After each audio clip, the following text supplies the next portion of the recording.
And I think we're going to go ahead and get started. Hello, everyone, and welcome to the sixth annual Greater Good Challenge live competition. My name is Caroline Kelly, and I'm an assistant director here at the Career Design Lab at Columbia University School of Professional Studies. For those of you who are attending for the first time, welcome. The Greater Good Challenge began in 2020 during a time of great uncertainty with the goal of giving entrepreneurs a platform to share innovative, sustainable, and impactful solutions to pressing societal challenges. Over the years, we've seen remarkable ideas emerge from this competition. Past winners like Microterra, our first champions in 2020, and Logista, the 2021 winner, have gone on to winning other competitions and scaling up their startups. We were thrilled to welcome AJ Trelease from 2023's third place winning team Care Home as a coach this year. Later today, we'll hear from Natika Ashwani of Crioche, 2023's winning team, as she shares how their project has evolved since the competition. That said, today is all about the finalists. The top 10 teams will be presenting their ideas and competing for up to $20,000 in prize money. This competition has always been a collaborative effort, and we're deeply grateful for everyone's help to make it possible. This event could not have come together without the help of a lot of amazing people. A special thanks goes to the SPS events team, Shauna Kronig and Denise Abad. We could not have done this without you. Thank you so much.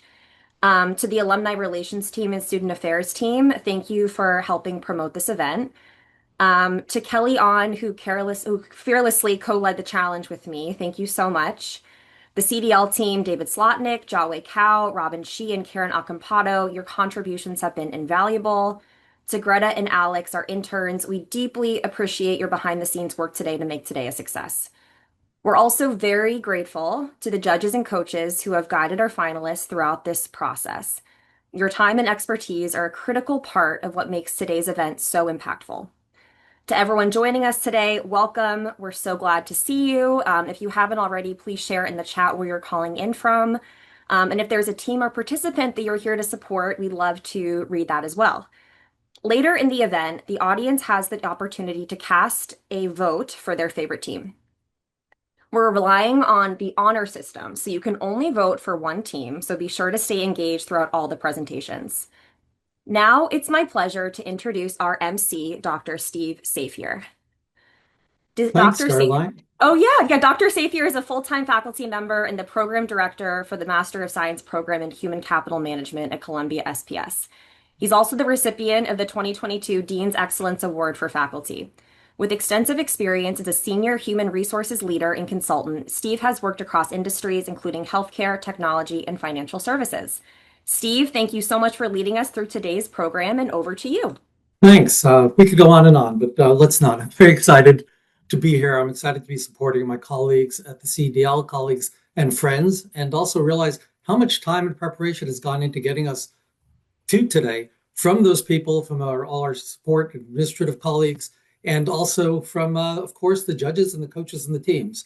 So with that, I want to thank everybody for being here, and I'd like to introduce the judges. So for those of you who may know or may not, our panel of judges, they're experts in various fields: media, healthcare, consumer products, sports, strategy consulting, sustainability consulting, and more. Not only that, but they're also leaders, influencers, teachers, mentors. They've given countless hours and other resources to startups and entrepreneurs. Judges, I'm happy to invite each of you to introduce yourselves, starting with Corin Beba, Executive Director of the Beba Innovation and Entrepreneurship Foundation. Corin, good morning. Well, good morning, good evening. I'm currently in Turkey. Good evening then. Thank you. It's always been a great pleasure and an honor to be a part of this competition. This is year 6 for me. And over the years, as was mentioned, we have seen some really brilliant ideas come to life as well. So I'm looking forward to this year's event, and I wish luck to all the finalists. So can't wait. Corin, thank you. And next, let's introduce Trisha Bauman. Trisha, hi.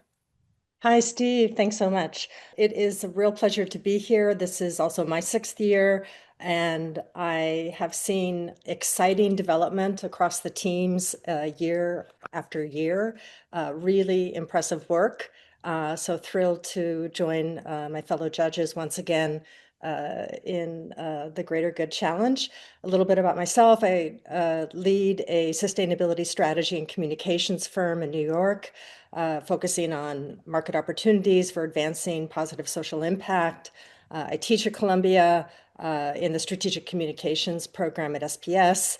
And I serve on a variety of different NGO boards that are addressing sustainable development. Thrilled to be here, and thank you so much to everyone involved. Trisha, hi. Just yesterday, we were in a meeting together as you were one of the leaders of the pedagogical lab effort. So good to see you again. Good to And see you, Steve. let's move over to our next judge, Zante Ho. Zante, hi. Hey, Steve. Welcome to all of the competitors and to our audience. I have also, like Trisha and Corin, been a part of this competition since the beginning, and I think that that speaks to just how dedicated we are to the success of this program and how much we really enjoy being a part of it. As somebody who has been advising startups in their marketing practices over the last 10 or 15 years, I always really enjoy seeing not only what our students and alumni bring to the table, but where they go after the competition.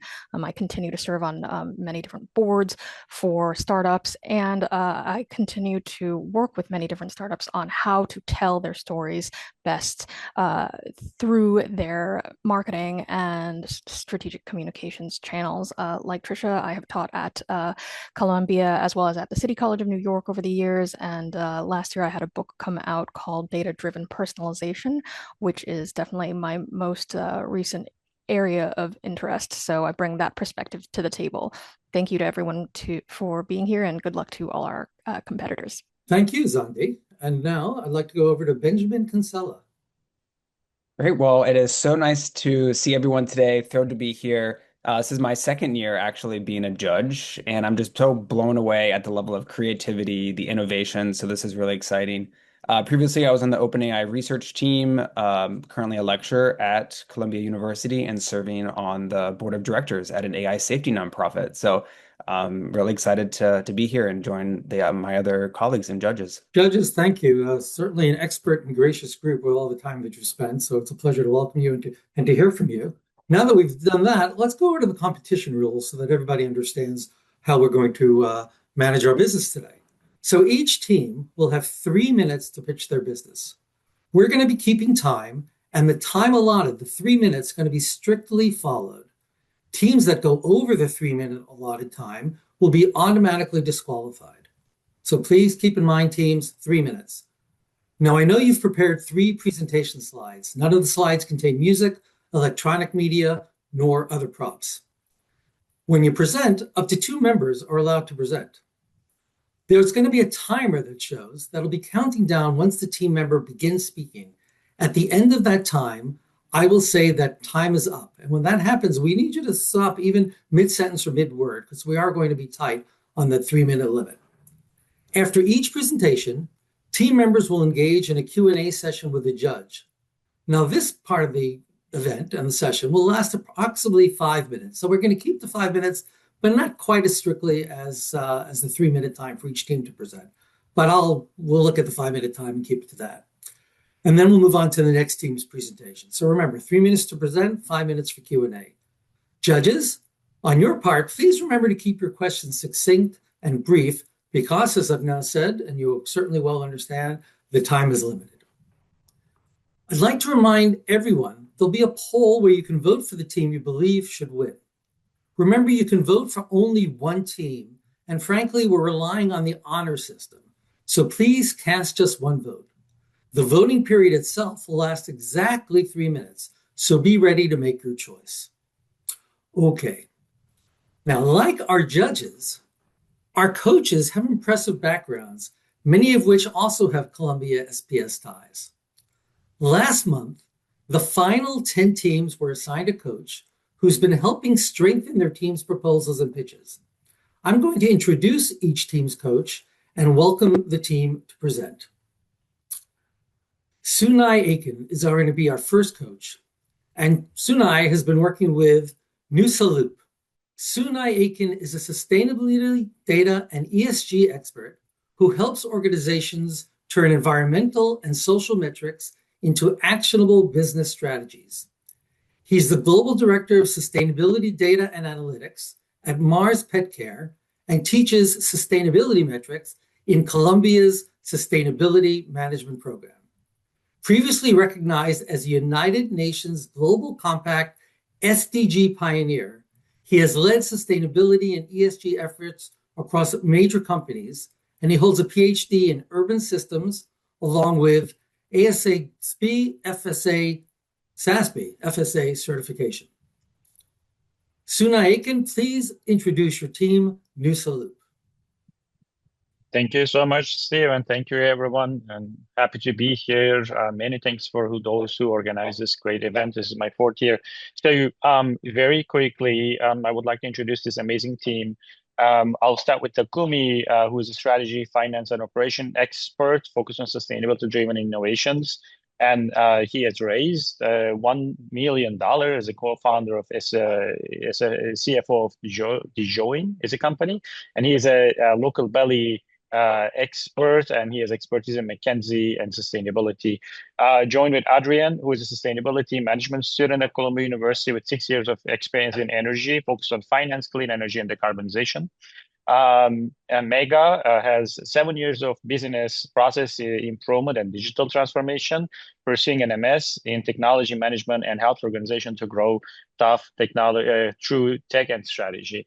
And last but not the least, our presenter today, Adinda, is an engineering graduate with 8 years of banking and e-commerce experience, and she experienced in the community commerce platforms.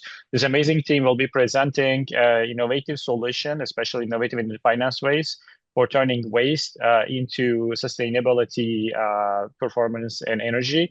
And here I would like to hand it over to them and present it for you. Thank you so much. Sunai, thanks so much for that introduction. And we're going to ask the team to get ready. I'm going to count down 3, 2, 1, go. When you hear the word Bali, what comes to mind? Paradise, beaches, tourism? But for us, the local, it's a crisis. Look at the first image. This is Bali that the word sea, but underneath it lies growing mountain of waste. Do you know that globally we create 2 billion tons of waste each year, and Bali carrying its shares? This island produces about 1.2 million tons of waste each year, and yet only 33% the waste is processed. Organic waste ends up in open dumps, leaking into rivers, causes deadly floods, and release methane 80 times more harmful than CO2. And asthma cases have risen 31%. And one of the biggest contributors for this is the hospitality sector, the same industry that powers Bali economy. More tourists, more waste. So we ask ourselves, is there a way to turn this food waste into an opportunity while saving a problem? The answer is yes. Next slide. It's Nusa Loop, a modular biodigester system that helps hotels turn food waste into renewable energy, organic bioslurry, and actionable data to IoT and AI. We remove their waste management burden, reduce hygiene risk, and lower operational costs. And what makes Nusa Loop different? Unlike traditional biodigester systems that already exist, they need spaces, but ours only use minimum space, perfect for a Bali-type hotel layout. And the best part is, it's subscription-based, zero capex for the hotel. For only $6,000 per year, we handle everything, plus advisory insight based on the food waste data in the future. Each unit is equipped with embedded IoT and AI, ensuring reliable performance, predictive, and worthy maintenance. Next slide. From this competition, we're seeking $10,000 to build and validate our first prototype before we build the full-scale unit for our piloting project in Merusaka Nusa Dua Hotel. Our growth path is clear. From piloting to replication across Bali, scaling across Indonesia for 4 years, and expanding to $4.7 million revenue across Asia in year 5. The economics are strong as well. Hotel will save $5,000 of operational costs that will drive rapid adoption. And on the bottom line, our annual revenue from subscription and fertilizer sales will deliver IRR above the market rate in 8.5 years payback period per unit. And the impact goes far beyond the balance sheet. We are carbon negative because imagine, by scaling Nusa Loop, we're abating 4.6K tons of CO2. That is like planting a permanent forest. And we're also supporting 350 farming families with affordable fertilizer. We're Nusa Loop, closing the waste loop and building cleaner, stronger future for society. Thank you. Thank you. All right, under the 3 minutes. And now We're going to ask Judge Tricia Bauman to engage in a Q&A with Nusa.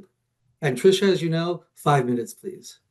All right, thank you, Steve. Adinda, congratulations to you and your team on Nusa and for arriving here as a finalist at the Greater Good Challenge.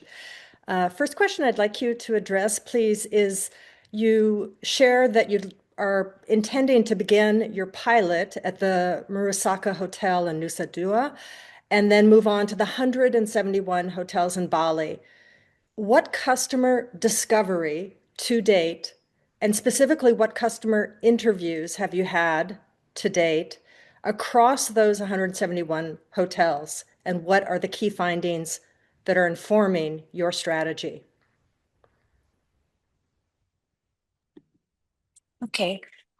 First of all, like currently we have Takumi who already went back to Bali because he is already finished the study here, and we already connected with the community there. We connect with the hotel community and restaurant community, and we already communicate with Marusaka Hotel as our targeted pilot project, and they are so excited with our project and willing to implement the product to the system. But they are still waiting for our prototype. That's why we are here to try getting fund from and grant from these competitions.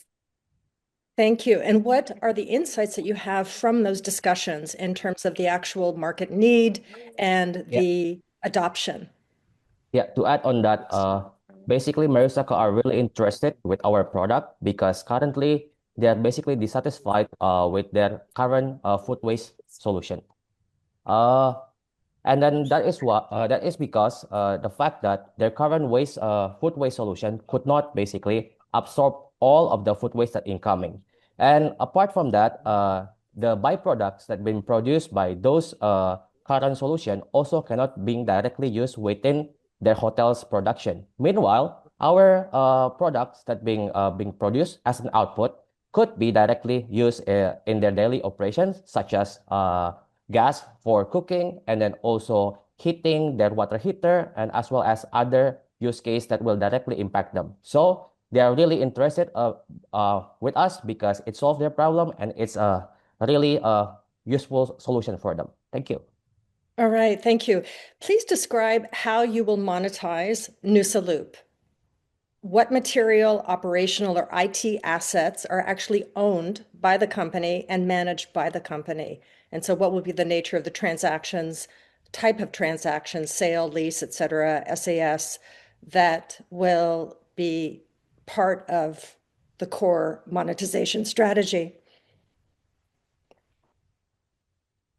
So currently we have 3 revenue streams in mind. The first one is subscription based. So basically they will like rent our product, rent our biodigestion system to be implemented in the facility. And the second one, we are going to process the bioslurry into the fertilizer that we are going to sell to the local farmers. And the third one is in what we planning is using the data that we got from IoT and AI. We are going to give the business insight based on the analysis that produced by the data of being captured by our products. Yeah. Thank you. And who is poised to be a part of your competitive set? Who will be your key competition in this, or who is currently in this market? And if not necessarily in Bali, perhaps in other regions of Indonesia? Yeah, I think the key competitor for this our product is basically other food waste solution, such as for example like the one that's using black soldier's flight. But like I previously mentioned, this black soldier flight is already being used, for example, by Marusaka, but it cannot absorb all of the food waste that's coming in, and also their product that's being basically produced cannot be used directly inside of the hotel operation. So basically our business model and also our product could be embedded directly into their operation and also saving their cost directly. That's why we are basically gaining the upper hand. Thank you. So just real briefly, then, what is your competitive advantage facing that competition? Yeah, the fact that our output, which is the gas that can be directly being used by the hotel itself. And to add the innovation of our product is the business model itself. We remove the entry barrier for biodigester implementation that usually very high into something that really cheap, like 6K per year for the business model, what they have to pay for us to get the product. Yep. All right. Okay, Thank you thank so you. much. Tricia, thank you. Thank you, team. That ends our Q&A session, and we're going to go over to the next team. To introduce the next team, first I'd like to introduce the coach, Mary Palmieri, who has been working with Monarch AAC. Mary is a technology entrepreneur and product leader with experience at Amazon in program, product, and product marketing management, where she focused on retail media and AI content strategy. She co-founded the Beauty Marketplace, an AI-driven e-commerce platform, and previously founded and exited Honest Beauty, a digital consulting firm that served major brands including Ralph Lauren, Condé Nast, and Warner Music Group. She holds an MS in Information and Knowledge Strategy from Columbia University, where she currently teaches digital product innovation and entrepreneurship, and is exploring corporate and business development opportunities. Mary, hi. May I ask that you please introduce your team, Monarch AAC? Yes, hello, thank you. Excited to be here and introduce this next team. Monarch really educated me on the challenges with assisted communication devices and really how much we take for granted just being able to communicate every day. So I'm really proud of their solution. I think they're building something super impactful. Monarch is a communication tool for people with speech language impairments designed to bring more emotional expression and context-aware language back to everyday communication. So I'll let them tell you about it. The team is made up of IKNS, Information and Knowledge Strategy students, where I'm also alum. So Emily Long and Stephanie Chen, as well as Erin Burke. Collectively, they have UX and product design experience and are subject matter experts in their field. So I will let them take it from here. Okay, thank you, Mary. And Monarch, I'm going to do a countdown and I'll ask you to start. Remember, please, the 3-minute time limit. And here we go. 3, 2, 1, go. Hi, I'm Emily, and my 3-year-old daughter, Frances, has a speech delay.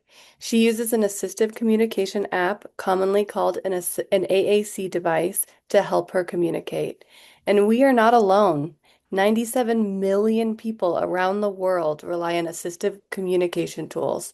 It's a growing multi-billion-dollar industry, and it hasn't changed in decades. As a UX designer and a mom, I was shocked by how unintuitive these tools are. They're dense, intimidating, and super confusing to navigate. Sadly, most users communicate at under 10 words per minute, while typical conversations happen at 130 words per minute. And worst of all, research shows that AAC users have far deeper intellectual potential than their devices allow them to express. All of these factors result in slower conversations, reduced autonomy, and smaller worlds for people who already fight to be understood. Next slide, please. That's why we're building Monarch, an assistive communication app that blends modern UX, adaptive AI, and research-backed language learning to make communication faster and more expressive for those who need it most. Monarch is built around a few core pain points. First, existing apps can't convey emotional intent. Our emotional tone engine lets users add tone and nuance to every single message, letting someone say both, "I'm fine," and "I'm fine," two identical phrases that mean completely different things when said differently. Second, users get stuck digging through static vocabulary pages. Our adaptive vocabulary model brings up the right words automatically based on context. So when a child is at dinner, we can offer words like more and all done when they're eating. Next slide, please. We're currently in the prototype stage, co-designing with speech therapists and families, and over the next 6 months, we'll focus on R&D and a closed family beta to refine and validate our differentiating features. We'll launch through a simple subscription model that avoids insurance paperwork and creates predictable, scalable revenue. And because the special needs community is so tight-knit, news about effective tools travels fast, minimizing the need for large marketing spend. The $10,000 Greater Good Award will fund training data, model development, and testing for our emotional tone engine. With your support, we can ensure countless people are finally heard, not just verbally, but emotionally and authentically. Thank you. Okay, thank you. Let's move now to the Q&A portion, and I'm going to ask Corin Beba, one of our judges, to lead that segment. Corin, please take it over. Yes, thank you, David. Well, excellent presentation, Emily. I understand and hear that this is a real problem, and it's also something that is kind of near and dear to your heart. So it's always great to see entrepreneurs, look at problems around them and try to come up with solutions. So I congratulate you for that and your team. So my first question is really about your competitive landscape. Can you talk a little bit about, who your competition is and how do they monetize currently their solutions? Absolutely. So our competitive landscape is made up of 3 or 4 very large competitors. I think 2 important ones to note are Proluquo to Go and Lamp, as well as Touch Chat. These providers are all large companies and serve people all the way from AAC products like ours, which are apps on something like an iPad, all the way to a product that is powered by eye tracking. The way these products monetize is that they typically are either insurance is a partial payer with the user paying the rest of the fee, and or Medicaid payer as the full payer for users that have a Medicaid waiver. So that is how the funding typically works. The way we plan to, what comes with that funding model is a lot of restrictions and a lot of regulatory hurdles. What we plan to do in the beginning is to be subscription-based and partner directly with families. That will allow us to move more quickly and innovate faster to develop a more differentiating product. Okay, thank you for that. I think it's clear. The second question, kind of building up on that, is you did mention that your difference is AI-driven adaptability, emotional tone, and some other things. So how do you ensure that these large competitors, well, I don't know if you can ensure, but how are you going to further differentiate yourself if these large competitors decide to, kind of do what you're proposing to do in a short amount of time? What's your barrier to entry? That's a great question. We plan to, I think one big differentiator for us is that with my UX background and Erin, our other team member who is a clinical speech to language pathologist, I think we are really close to the problem and can work to innovate and move quickly. So even if other competitors start to integrate these features, there's a ton of room for improvement, and we can continue to improve on the needs for our user base. We also are working on early protection measures for our proprietary technology to see if we can protect these things to prevent other competitors from copying exactly what we're doing. Okay, so have you done anything in terms of looking at potentially, patenting any of Yes. your solution? We've Okay, good. started early conversations there, and we're working towards that piece. And the solutions that we're picking are will be designed to be patentable so that we can protect our IP. Okay, great. That's good to hear. What sort of market validation have you done for your ideas so far? Were you able to, I know you're mentioning about the beta testing and everything, but have you done any other preliminary research, talking to some potential consumers? I mean, you obviously will be one of the users, but if there any other further research? Yes, we do weekly conversations with other parents that are parents of children who use AAC devices to stay current on what the issues they're experiencing are now. So user interviews is a really big way that we are gaining insight. We're also not only partnering with Erin, but we are partnering with other SLPs to gain further insight because they're on the ground daily experiencing these issues with the devices and using that to fund or to inform our early research. Okay, the $2 million you mentioned, I believe, as part of your SOM, right? That is only in the US market. Is that correct? Correct. It Okay, covers and you AAC devices and speech therapy apps. okay, and you did mention this is a worldwide problem, 97 million people being affected by it. What is your plan to scale to other cultures, other languages? What are you thinking about doing there?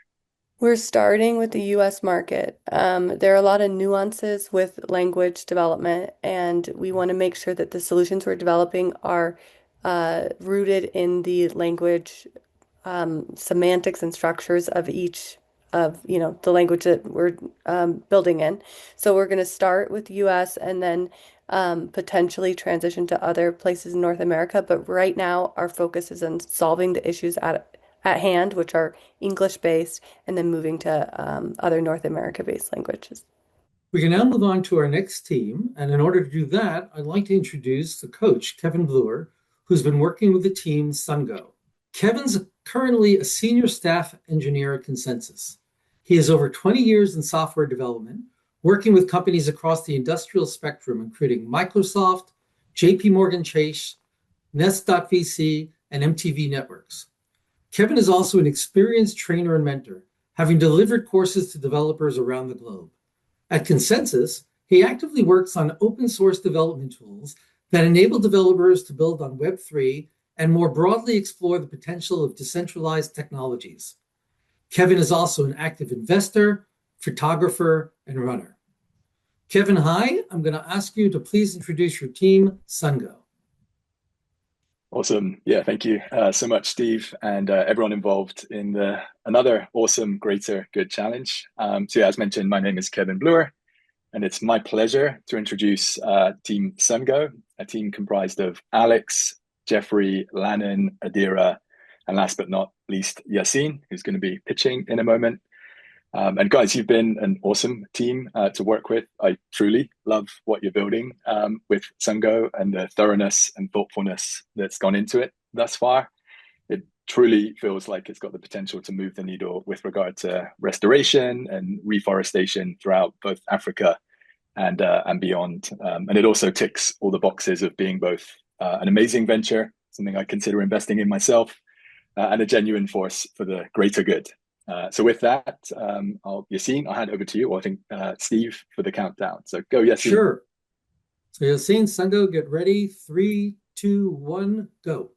Every year, Africa loses over 4 million hectares of forest. In Zimbabwe alone, more than 243,000 hectares have disappeared since 2001, releasing an estimated 117 million tons of CO2 into the atmosphere. That's not just a climate statistic.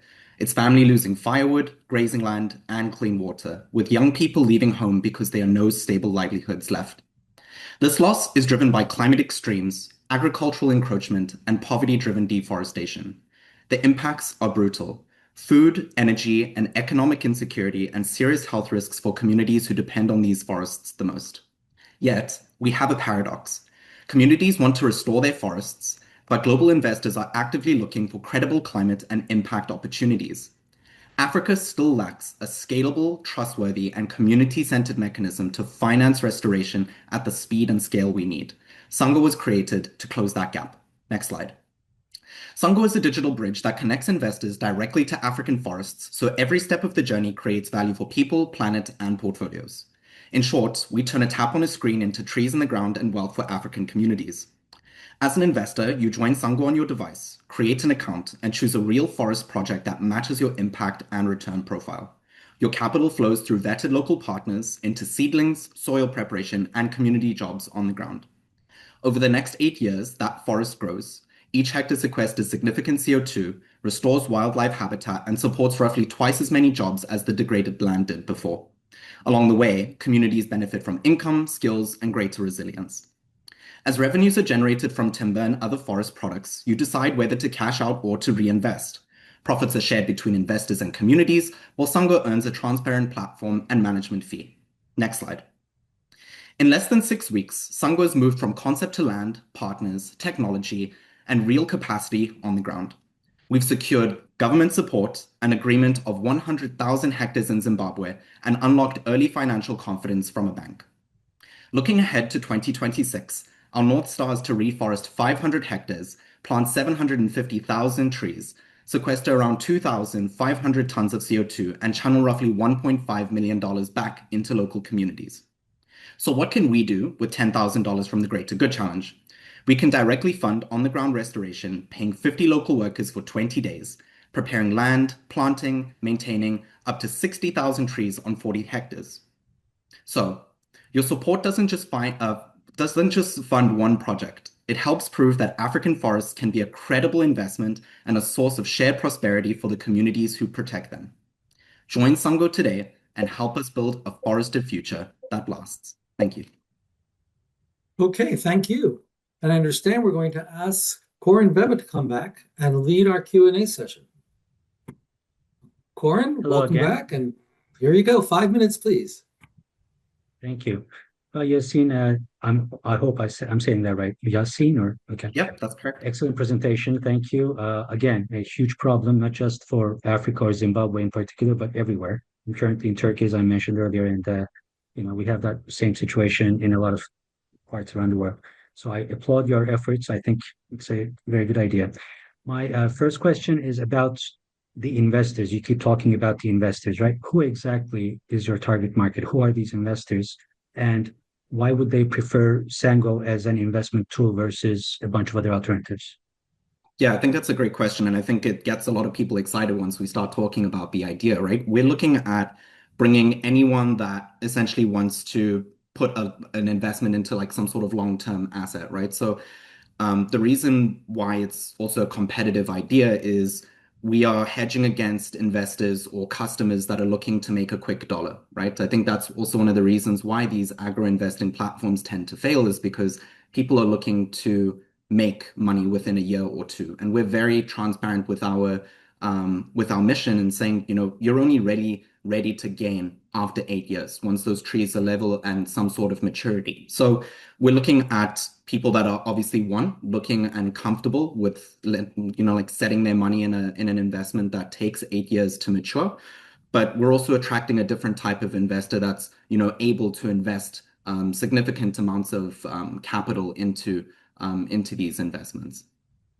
I think maybe just to add some color to Yassine's Right. answer as well, there is quite a large African diaspora globally that wants to make an impactful investment back in their countries of origin to ensure that there is continued sustainability. And once again, Sango also allows them to keep clear vision on the actual investments on the ground. So it becomes very tangible to them, something that as a person living in Africa is quite relatable. I understand, but this is open to people all around the world, correct? In terms of investors. And you don't really have necessarily a bottom, like a minimum amount of investment or whatever. You're really going to be opening up this to pretty much anyone who's interested in long-term, tools. Okay, thanks for the answer. My other question would be about, you did mention you did secure, 100,000 acres or something like that in Zimbabwe, Hectares. correct? Yes, that is correct. Hectares, I'm sorry, hectares, yes. So the question is, your model obviously relies on government partnerships and pre-secured land, which you just mentioned. What happens if political conditions change or, these land use agreements become unstable? Because you're looking at very long-term investment, right? 8 years. So what happens if something goes wrong? Because obviously, things change quickly in Africa. No, definitely. And I think that's a very valuable question to ask. So that 100,000 hectares is held in is a conservation, right, which is currently under threat. So we've hedged against any kind of like political instability that might occur because it's in a conservation area. Just next week, I'm traveling back to Zimbabwe to continue conversations with local leaders and communities to really kind of nail down how this, will work in the future. But the fact that it is a conservation area and that it is held in a trust is hedging against any kind of like political instability that might occur. Okay. And do you have, in terms of scalability, like taking this to outside of Zimbabwe, do you have any plans currently? What are you looking at? Yes, so on our third slide, we've already got a pilot program going in Uganda. It's 12 hectares, not as significantly big as our 100,000 agreement, but there is growing there is growing interest, and without a doubt, I think once we kind of launch that the platform to invest, and once more governments or once people are happy to give land for us to use, I don't see any kind of issues, even scaling outside of Africa to other regions that are currently facing deforestation. Okay, great. My last question is, you did mention, I believe, in your presentation or also in your submission that you're looking at multiple sources of revenue, right? You're looking at carbon credits, you're looking at like lumber that you will be harvesting and everything. How are you planning on managing the logistical complexity of, building, maintaining forests and, with these end products and everything? Yeah, I think it's a great question. And I think with these, so the different revenue streams right now, is obviously we've got our B2C. So we've got our regular customers that can, log on to the platform and to, purchase credits. But we've also got our institutional partners that are, either companies or, institutions that are looking to sequester their carbon, their carbon emissions and some sort of like carbon credits. Logistically, I think that's a really interesting question about how we would rotate our plantations.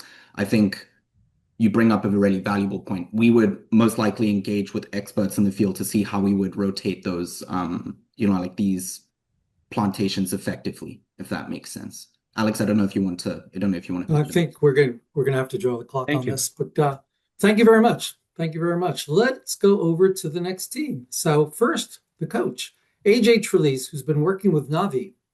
AJ is the founder and CEO of Care Home Health Solutions, which aims to improve medication adherence for seniors and morale for caregivers. AJ's team does this by introducing dual pill and water dispensers with remote scheduling capabilities for caregivers, providing real-time adherence data, missed dose alerts, and keeping our senior loved ones out of the ER for medication mismanagement. AJ was awarded third place in the 2023 Greater Good Challenge and has since gone on to win 5 more grant pitch competitions for Care Home, gearing up for market entry in 2026. Hi, AJ. Can you please introduce your team, Navi? Hi, everyone. Good morning. My name is AJ Trelease, and I've had the pleasure of coaching Team Navi. Represented by Nada, Sumana, and Kevin, Navi aims to improve efficiency and overall well-being and dignity for blind and visually impaired individuals in the workplace. This is a drastically underserved community regarding modern-day technology, and Navi has done an exceptional job of creating a way for BVI individuals to navigate spreadsheets more quickly and effectively. I've had the honor of helping them refine their presentation and value proposition, and I'm very excited to hand it off to Nada to present their solution. Thank you very much, and I'll let y'all take it away. Okay, AJ, thanks. And Navi, we're going to do the countdown. Remember the 3 minutes. 3, 2, 1, go. Look at your screen and try to find the revenue for 2024. It feels impossible, right? So what you're seeing is how a person with a low vision disability experiences workplace tools like Microsoft Excel. With current accessibility technology, the only option to know a value in a cell is to press arrow keys, one cell at a time, while a screen reader recites something like A26, A27, B27 revenue, and so on, all in a robotic voice. You don't have to memorize every value just to begin understanding the content. This is the daily reality for millions of blind and visually impaired students and professionals. Next slide. We saw this firsthand through one of our friends who is a visually impaired student at Columbia. Watching her navigate school and workplace tools made it clear how exhausting and overwhelming it can be, even before reaching complex financial models. Current screen readers read everything sequentially, lack contextual understanding, and make working with data painfully slow. This is where Navi comes in. Navi is an AI-powered extension and companion app that connects to Excel, Google Sheets, and other workplace tools to enhance accessibility. Navi scans the entire workbook to identify tables, charts, key data points, and formulas, and then provide a spoken summary of the layout and content. Users can navigate with the workbook using voice commands or a chat interface to navigate cells, summarize charts, extract insights, and make edits. Next slide. Navi integrates through browser extension for Google Tools, API connection for business software, and Microsoft Office add-ons. We use advanced LLMs to make interacting with Navi natural and intuitive. Our revenue models include B2B and B2C channels. Institution can choose annual subscription with customizable integration packages. For individuals, we offer a free tier, which includes basic navigation tools, and a paid tier that unlocks full AI-powered data interpretation. We aim to reach more than 80,000 B2C users, 40 plus companies, and over 300 institutions within the next 7 to 10 years. And we plan to use the funding from the Greater Good Challenge to finalize our prototype, launch pilots with institutions like Columbia University, validate accessibility performance, and scale from early adopters to full enterprise deployment. We want to deliver the accessibility that current screen readers cannot achieve. Navi's mission is to make a more inclusive and accessible digital environment for blind and visually impaired individuals. Thank you. Okay, thank you. We'll now transition to our 5-minute Q&A session, and we'll ask Judge Benjamin Kinsella to take us through that. Great. Well, fantastic presentation. So I have a few questions. Curious, because I'm sure you've experimented with some state-of-the-art models, but you probably face things like hallucinations, maybe formula misinterpretation. Are there any gaps that you've identified after prototyping this model, maybe around LLM failures in the reasoning, so logical inconsistency or working with your spreadsheets that just didn't quite work out the way you expected? I can take that. Until now, recent release of GPT 5.1, which is currently the state-of-the-art model in like API integrations and stuff, we have not faced any hallucinations. Most of the reasonings were almost correct, and all the values, all the formulas it's trying to pick up, it's really good. And users also get the option of switching between whether they want the answer to be quick or they want to switch to a lot of thinking time, which GPT 5.1 in itself gives. So we have not faced anything, and it's been good so far. And so, Matt, oh, sorry. Sorry, to add on to that, that also is because of our tech stack, basically because of our integration and how it works with existing apps. There will be no external analysis that our app will do, right? It'll all be based on the scanning that it does within, for example, a Microsoft Excel. So this also causes basically no hallucinations. And do you think, obviously, as maybe you could speak to this point, so in terms of use cases where there may be hallucinations or maybe like fallacies or logical reasoning errors, what safeguards will you need to put in place to prevent these or incorrect interpretations to ensure that users are able to effectively use this product? To address it, we have multiple different types of prompts. As you might know, is like zero shot, few shot, and stuff. Based on the use case, we have different types of examples included in the prompting in itself. So for a few of the simpler ones, where if you ask to calculate revenue, it goes straight forward to zero shot prompting, and then you get the results faster. For a few of the complicated ones, we either take the track of few shot examples where we have a template of examples that it helps the model to go through and then take an action. And also we have the chain of thought processing, so that it runs through the reasoning and stuff before even concluding the answer, so that it evaluates with itself and comes with the right answer. So even though it hallucinates, it knows that it's hallucinating and then gets back right to the track it wants to go, and then comes back with the right answer that it needs. Great. I have more questions on the eval side, but maybe in terms of adoption, how are you going to build trust with your users? Sure, I can take that question. So currently we have integrated user research with our current prototyping. So as Nada mentioned, this founding was inspired by friends of ours who are blind and visually impaired users within our program. So that user research will include a lot of trust building exercises as well. In addition, when we have an MVP built up at the end of next year, We plan on doing a pilot with Columbia University for feedback and accessibility assessments, which will continue to build confidence in our product and continue scaling and testing. The trust building will be a part of that. Great. I love this idea of with your MVP that you've built out. Beyond spreadsheets, what else do you think Navi could expand into in terms of your next revenue generating model? Sure. So I can take that one as well.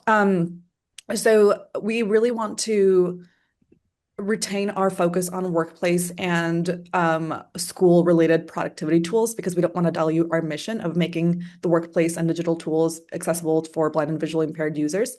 So on that note, currently we're aiming for Microsoft Excel and Google Sheets, as you mentioned, both are spreadsheets tools. Our next immediate step would be Google Docs, as well as Microsoft Word, because that is the other huge issue that we're facing that we're hearing about through our user research. That is our immediate next step. After that, it really will depend on our feedback testing. Great. Why don't we have maybe time for a quick question? Where's Navi at in 5 years? So you've nailed spreadsheets, maybe you've started Google Docs. Where do you see Navi in 5 years, especially as the AI ecosystem continues to accelerate and advance? That's a great question. So once again, as I mentioned, we want to stay true to our mission of focusing on digital tools. However, we really want to expand on scale. So for example, we want to launch the pilot with Columbia next year, then scale to other educational institutions that we have partnerships with, and then within 2 to 3 years from now, really release an enterprise product that will be used by folks at Microsoft and big tech companies and other workplaces where this is sorely needed, and eventually be integrated with Google and Microsoft apps themselves. So we want to scale in terms of geography and the amount of users within a few core products. And we aim to be about break even in year 3 with this kind of financial expansion. And we're going to need to wrap soon.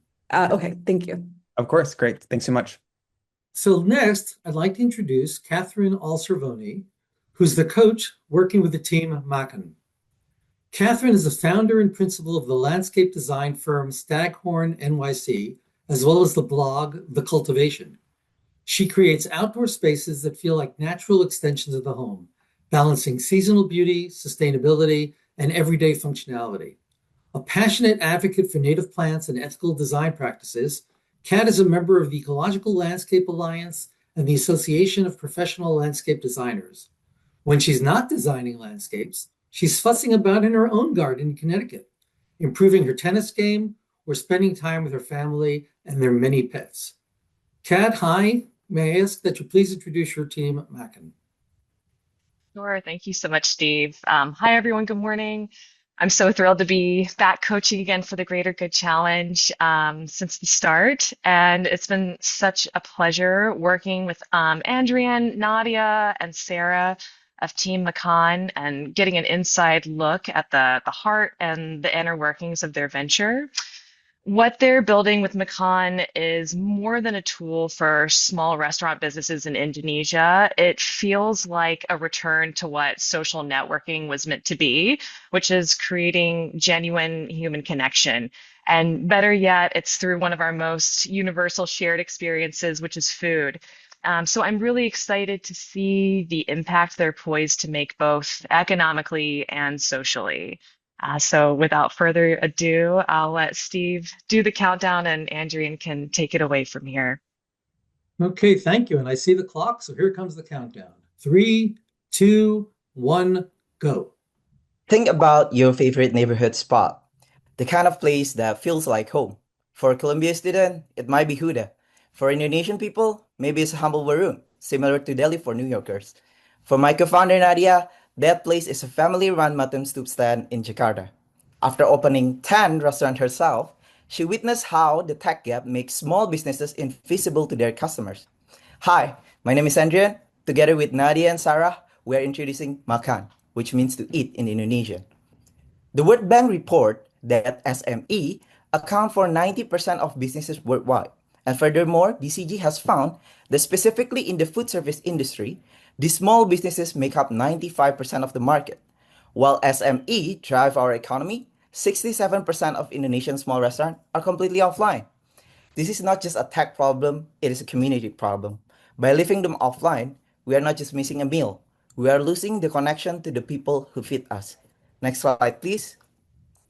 Now, you might be asking, how can we solve this? Our hypothesis led us to Makan. We want to bring a social dining platform that connects diners directly with small restaurant owners. And audience, I know what you guys might be wondering. What about Instagram? What about TikTok? And here is the reality. Those platforms are loud. They're built for big brand, not for mom and pop shop. Attention is everything.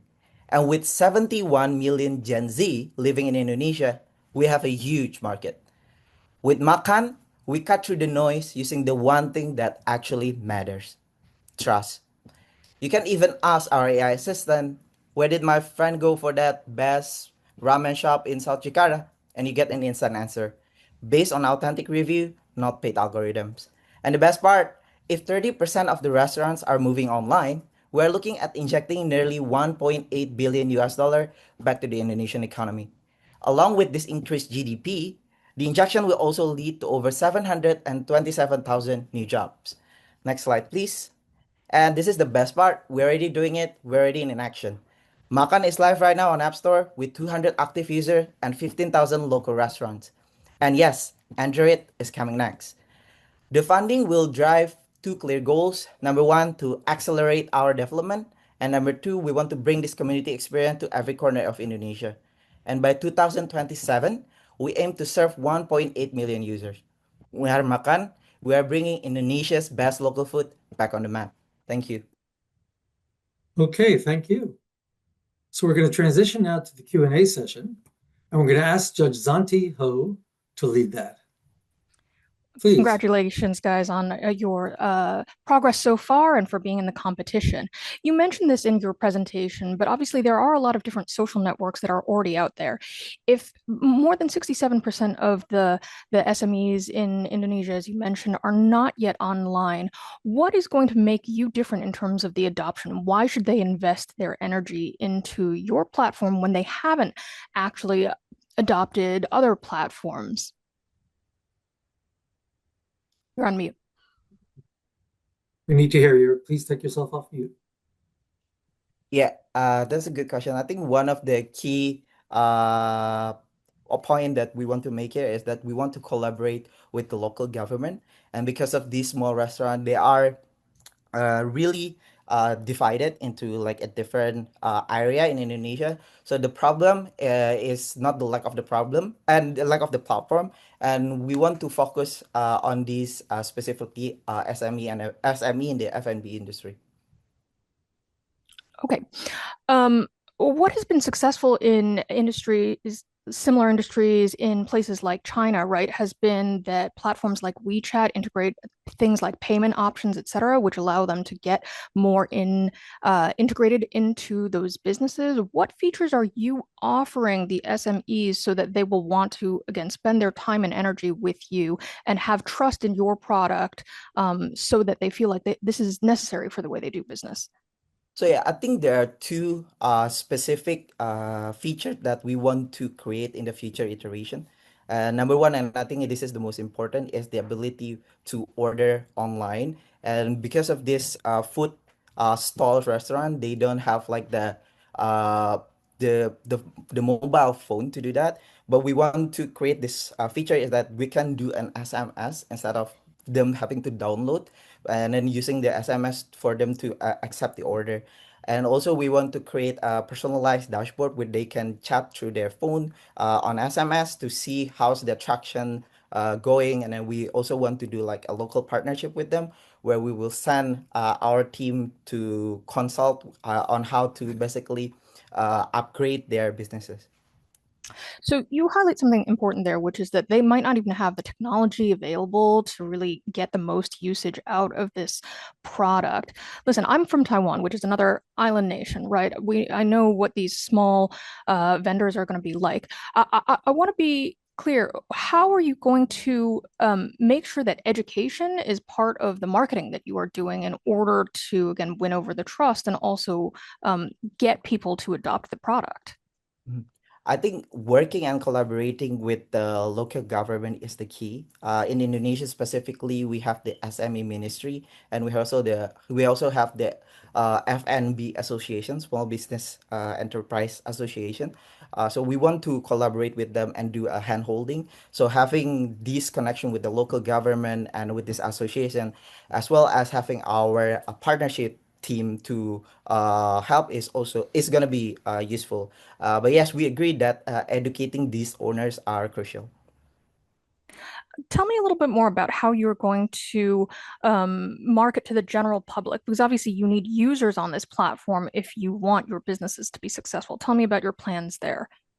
Yeah, I think the best way to do it organically, and we want to focus with university student as the best source because we have 7.71 million Gen Z in Indonesia. So I think this is the best source for our marketing activities, and that's how we want to do it.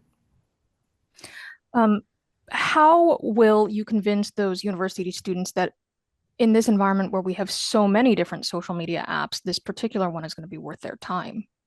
Mhm. I think for this university, we can work and collaborate with the student union in Indonesia. There's a lot of student unions where we can ask them to be a micro influencer. Basically, we want to help them, those who have an influence in the circle, we want to help them to onboard with us with the vision to help this small restaurants owner finding the hidden gem of your restaurant into our platform. Tell me a little bit more about the uh, monetization of your Mhm. platform. So we have two ways of monetization. One is freemium, except the AI related feature, it will be a limitation. We also want to do an in-app advertisement for local government to support their restaurant if for the small medium enterprise restaurant on that local area.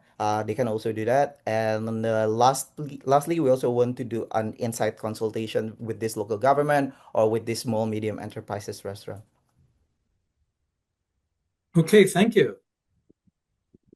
Let's move on to our next team. So just as a reminder, we're doing well with time. We would like, of course, to keep the Q&A as close to 5 minutes as possible. So I'll just put that general reminder out there and we can keep on trucking. So I'd like to introduce our next coach, Inger Funroy. Inger has been working with Dotori AI. And first, a little bit about Inger. So, a strategic business and community coach, Inger partners with corporations and entrepreneurs to harness the transformative power of community, guiding teams to grow through genuine connection, collaboration, and trust. She offers LinkedIn workshops, coaching, and mentorship to help clients expand networks, strengthen relationships, and unlock growth opportunities. A sought after international speaker, Inger shares her messages of community, connection, and purpose on global stages. She has hosted radio live stream segments spotlighting ordinary women doing extraordinary things and created spaces where stories of resilience and purpose ignite hope and transformation. Inger, please introduce your team to Tori AI. Thank you so much, Steve. Hello, everybody. It's my honor to be returning to this challenge as a coach for the third year in a row.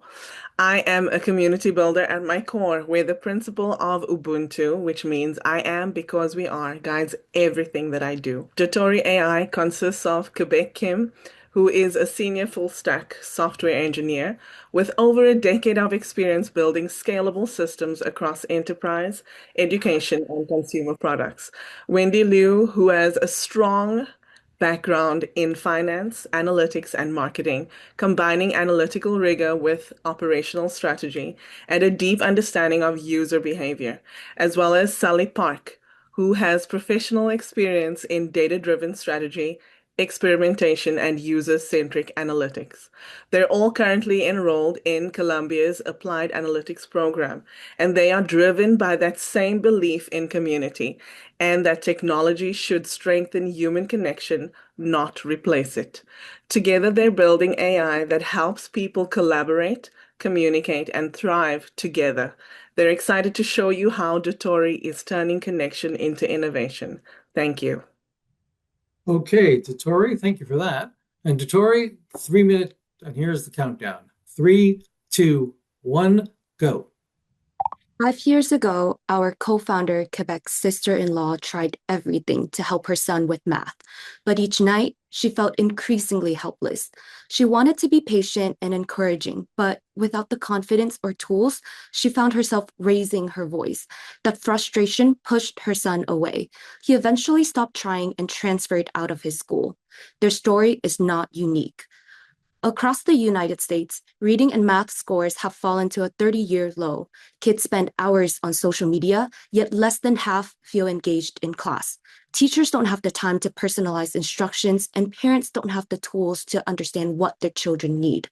Schools recognize that AI can help, but most tools are not designed for children. They violate privacy policies and are not curriculum aligned. EdTech is a $160 billion market, with K-12 AI projected to reach $40 billion by 2030. With the 2025 Federal Advancing AI in Education Initiative, the moment for classroom-safe AI is now. Next slide, please. That's why we built Dotori AI. Rather than reading from a math textbook, children become explorers. They must allocate supplies, calculate travel times, all through interactive decisions. If they get stuck, the path simplifies. If they are ready for more, new challenges unlock. This EdTech solution creates interactive learning experiences. Teachers receive real-time dashboards that show which students need help. Parents receive insights into what their children are practicing and where support is needed. Here's what makes us especially different. Dotori AI runs on small, specialized language models deployed locally in schools or on secure private clouds. Student data never leaves the district. We're FERPA compliant by design. Other tools like Magic School AI and ChatGPT send data to external servers. We don't. Dotori AI is the first privacy-first curriculum-aligned, narrative-based AI platform that aligns students, teachers, and parents. Next slide, please. We're launching grades 3 to 8 ELA and math in Q2 of 2026, expanding to full K-12 by 2027. Starting with charter networks for iteration, then scaling to AI-forward districts. Our business model is only $3 per student per month, and just 1% of U.S. public school districts represent $20 million in ARR. We're raising $450K pre-seed to complete our FERPA-compliant infrastructure, refine the MVP, and validate outcomes in pilot schools. The question isn't whether AI will transform education. The question is how and for whom. Because every child deserves learning that meets them where they are. We are Dotori AI. Thank you. All right, thank you.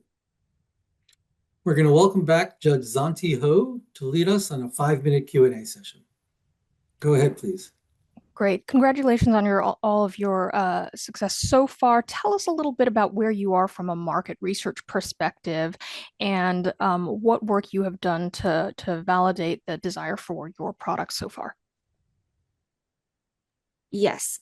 So we have validated problem solution fit through direct user research and early product testing. We actually launched our MVP over the summer. So far, we've conducted around 15 interviews with teachers and parents, and the pain points were pretty consistent, where parents have been telling us that they have almost no visibility into what their children are learning or struggling with. Many have expressed fear of their children using general AI tools online or just being online in general. And some of these parents are actually educators themselves too. And we've also heard from teachers that differentiating instructions or like meeting students wherever they are for 20 to 30 students per classroom is the hardest part of their job. And more than half have already admitted that they are using ChatGPT for lesson planning just because of how efficient the tool is. In regards to our MVP, we have tested our early prototypes with friends and families. For example, our co-founder Quebec's nephew, and they have given us positive feedback on just like the engagement, the narrative-based quizzes that we are designing. And we hope to expand these tests more widely to classroom, where once we complete our FERPA compliant design using the fund. Externally, we have also talked to other venture capitalists and also judges who have validated the problem and the need for a private and curriculum aligned AI tool as AI is becoming more integrated in all of our daily lives. Sure. Now, I recognize that AI is something that all school districts are going to have to grapple with, and parents, of course, have to deal with. But I think one of the challenges is, there's still a perception of AI slop and kind of the dangers of AI. How will you build trust with teachers, parents, and administrators to make sure that they see the value of the tool versus the risk? Yes. So one of the safeguard or guardrails that we are implementing is that every single AI generated content will be reviewed by teachers themselves before they reach students. So that's a way for that way we are not replacing human, but rather keeping human in the loop and making AI safe for children rather than keeping AI away in classrooms. And then in the technical side, we are using basically curriculum to feed into our prompt, and the answers from our AI tools are only generating using those curriculum-based standards. That's going to be how we are generating these answers, and also getting FERPA compliant is also one of the guardrails, or how we are building trust amongst teachers and parents as a tool that is safe for children, and that students' data are never leaving beyond our tool or the school's cloud system. There's a general conversation that's happening in the learn tech ed tech space right now about ROI. And I think that I'd like to better understand, how are you demonstrating clear ROI to districts so that they allocate a part of their precious budget to your tool? How are you making sure that they can see the return on their investment and the value of the tool? Yeah, so we are planning on launching this to the actual charter districts, and I think the instructional time and learning outcomes will be our quantitative measure that we are going to visualize for those districts for the budget allocation. So this is designed for teachers to save 5 to 10 hours a week on content creation and grading, and that way districts can immediately recognize that as cost savings and burnout reduction for teachers. And on the student side, the adaptive narrative really increased the engagement and mastery. So if you report back on those metrics in real time, I think that will also be helpful for them to really see the impact of Dotori. And because everything runs locally, districts can also save significantly on data privacy overhead compared to other cloud AI tools. So those are the most quantitative and qualitative metrics that we are trying to showcase to districts to ask for their investments. Okay, thank you. Then we can move on to our next team and coach, and I'll introduce Coach Haley Berland, who's the founder and chief executive officer of Additive, a brand consultancy that partners with purpose-driven organizations to clarify strategies, shape stories, and design experiences that amplify impact. Through Additive, Haley and her team have led brand building engagements for clients, including Carnegie Science, Harlem Children's Zone, the Jet Foundation, Mount Sinai, Phoenix Children's, Syracuse University, St. Jude Children's Research Hospital, World Wildlife Fund, and United Way Worldwide, among others. Previously, she's led large-scale brand transformation efforts for clients such as Aetna, Rotary International, and Memorial Sloan Kettering at Seagate, and worked in public affairs at Columbia University, where she also earned her master's degree. Haley teaches a graduate course at Columbia School of Professional Studies, is a frequent guest lecturer at NYU, and serves on the boards of Democracy Works, the International Trademark Association, and the Tyler Clement Foundation. Hi, Haley. Can you please introduce your team, K&M Era? Thank you so much. Very excited and honored to be here to introduce K&M Era. K&M stands for Keepsakes and Memories, and you'll hear all about that in a few minutes. But it's essentially a digital platform that is a permanent home for the people and pets we've loved. And hopefully the memories we'll never lose. I'm very excited to introduce the team to you today. We have Xiang Wei, who is a CEO, currently pursuing a master's in applied analytics at Columbia University. Qian, who is a CTO from NYU, specializing in AI frameworks and secure network systems. And Linya Zhang, who is a finance director, completing her Master's of Science in Accounting at the University of Illinois Urbana-Champaign. I'm very excited. Linya is going to be the lead presenter today, and you'll get the opportunity to hear her personal story firsthand, which I think many of us, given how multinational we are, can relate to, and hopefully make a really compelling case for investment and even greater impact. Thank you very much. And Linya, over to you once they set the timer. Thank you. And here comes the countdown. 3, 2, 1, go. In my final year of high school, my grandfather passed away. I was terrified of forgetting him. Every time would erase every detail. So I stopped everything. I wrote down memories, saved photos, and created an online memorial page. Last year, when I was overseas, I opened that link again, and it didn't load. The website had vanished, and all those memories were gone. That was the moment I realized something painful.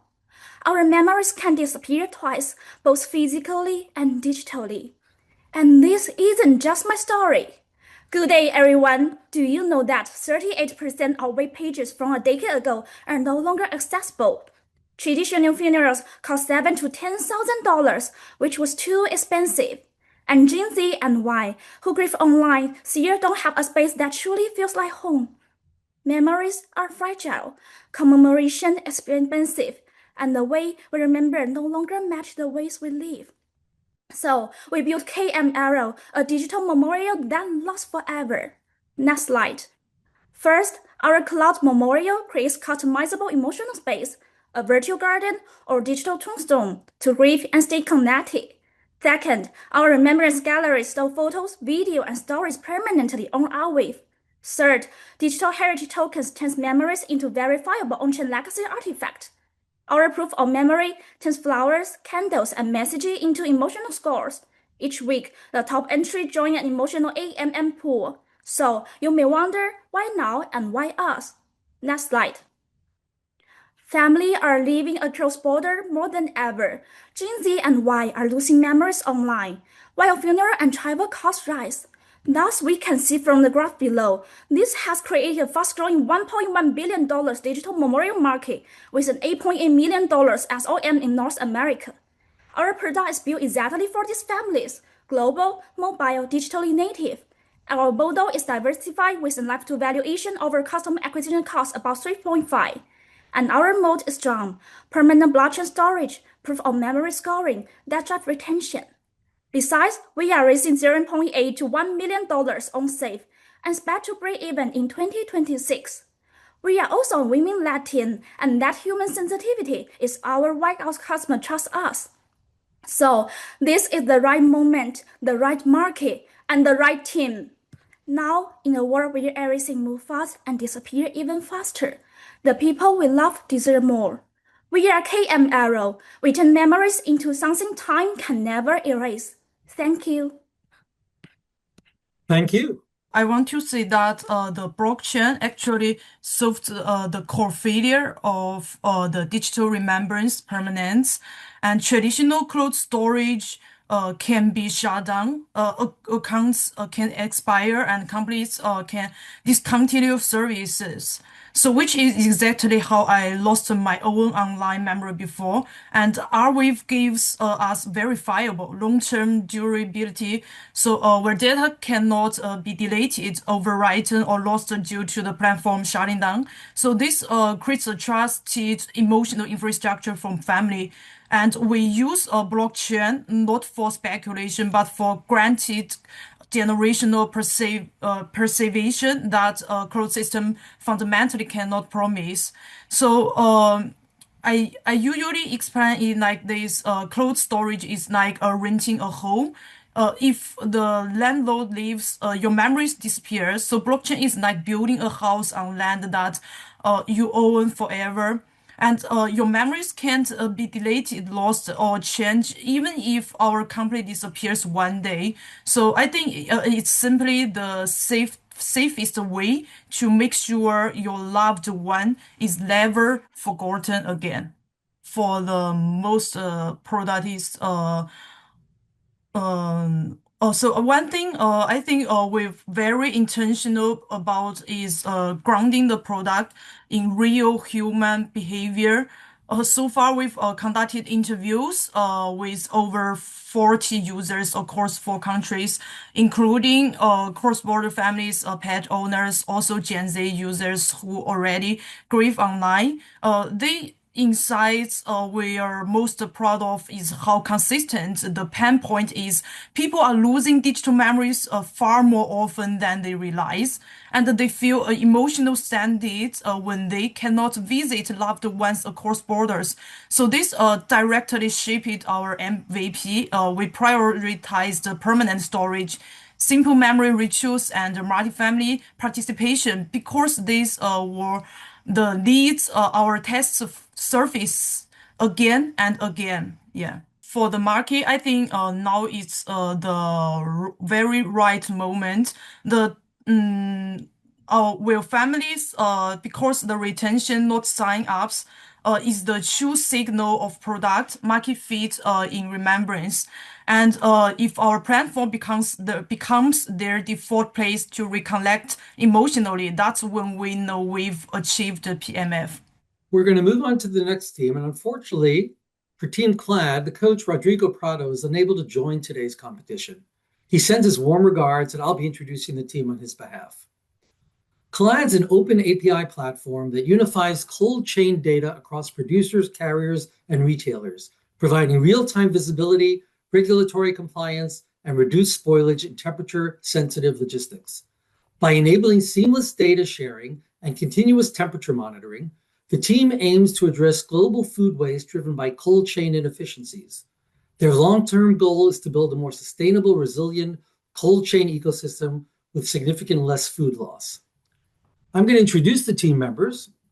Andrew Yang is an AI-driven entrepreneur and VC scout spending a year side questing to build new startups and LMM products. Shinyoung Jim Kim is a Columbia Enterprise Risk Management graduate student with EY Korea experience in internal controls and ERP risk. He also serves as a financial and compliance leader for student organizations. Julia Kwok is a Columbia Sustainability Management graduate student focused on corporate sustainability, responsible supply chains, and advancing a circular economy. Hutam Chain is a Columbia Enterprise Risk Management master's degree candidate and third-generation business leader with experience in private equity and operations management. Team Clad, we're going to put up the timer. You know that you have 3 minutes, so wait for my signal. 3, 2, 1, go. Hello, everybody. How is everybody doing today? My name is Julia Kwok, and I'll be presenting on behalf of our team, Clad. We all know that food waste is a really big issue. I mean, I know my family overestimated how much we can have for Thanksgiving. Actually, 526 million tons of food is wasted every year due to cold chain inefficiencies. That's enough to feed 1 billion people, or the equivalent of the entire US population 3 times. The cold chain industry is the very supply chain sector dedicated to keeping products cold. And the main issue is that it's fragmented. Our team tried to create a solution that addressed some of the problems in this industry, like reducing human errors and automating manual processes. But we quickly realized that the core problem is the data silo that comes from stakeholder fragmentation. By breaking down the data silo, we'll be creating a solution that spans the entire cold chain and not just its individual links. Next slide, please. And with that, we introduce you to Clad.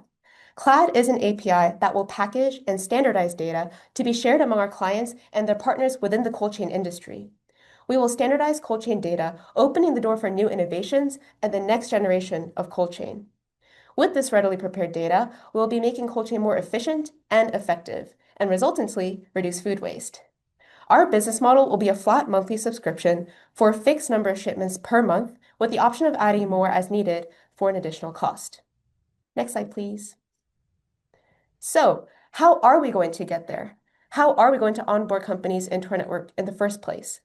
Our initial value proposition will be helping companies become compliant for the upcoming regulation from the FDA called FSMA Section 204. This regulation will be effective in 2028 and require companies to keep additional records for refrigerated food for traceability purposes. Therefore, we'll onboard clients to our platform where we'll process and store food tracing data for them. Then, at a certain scale, with data throughout the cold chain, stakeholders will be able to monitor their shipments from the very beginning all the way till the end of the supply chain journey and create solutions to reduce losses and increase operational efficiency. In the long run, we'll be disrupting the industry by standardizing what cold chain data looks like and how they are shared. We will be enabling the next generation of cold chain technology to make cold chain more efficient and effective, and ultimately reduce the amount of food waste? Thank you. We welcome any questions. Great, thank you. And for questions, we're going to turn to Judge Tricia Bauman to lead us through the 5-minute session. Great. Thank you, Steve. Congratulations, CLAD, on your initiative and for being here as a finalist in the challenge. So the first question I'm hoping that you can respond to is, you have multiple global stakeholders in this market, and potentially all could be interested in your API and your product. So who is in fact your target market for launching? Yeah, that's a great question. Thank you, Tricia. For our initial target market is going to be the US, because US has already the technology that already implemented to gather the data. It simply is siloed and split off. So we're going to start off with USA since the data is already there. Also, USA is a great time to get into this market because of the FDA's FSMA 204 that comes into effect in 2028. And that applies to all these stakeholders within the cold chain that comes into contact of these refrigerated goods. So we will be starting off with US cold chain stakeholders. Thank you. And do you already have a relationship with FSMA? And could you describe what the nature of that relationship is and what your insights are from that? Yeah, we can talk more about the regulation side of things. FSMA 204 is a regulation that is set by the FDA, so we do not have a relationship there, but it is a regulation for requiring everybody in the cold chain industry that comes into contact with refrigerated goods to keep a record of food traceability. At key events is what they call. So when there's a handoff to another stakeholder, they need to record like the temperature, the lot of the shipment, and the location of the shipment in a standardized way. And before, it wasn't required for all stakeholders. By 2028, it will be required for all. So we see this as a great go-to-market wedge for us to enter the market, to implement for middle-sized companies, especially. Okay, thank you. So even though you are fulfilling the criteria of FSMA, how are you going to identify who in fact is your target market in the US? Because there's just within the US, it's a massively fragmented market and multiple stakeholders. So what is your strategy there, please?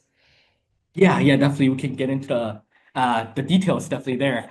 We want to target the small to medium-sized third-party logistics company first.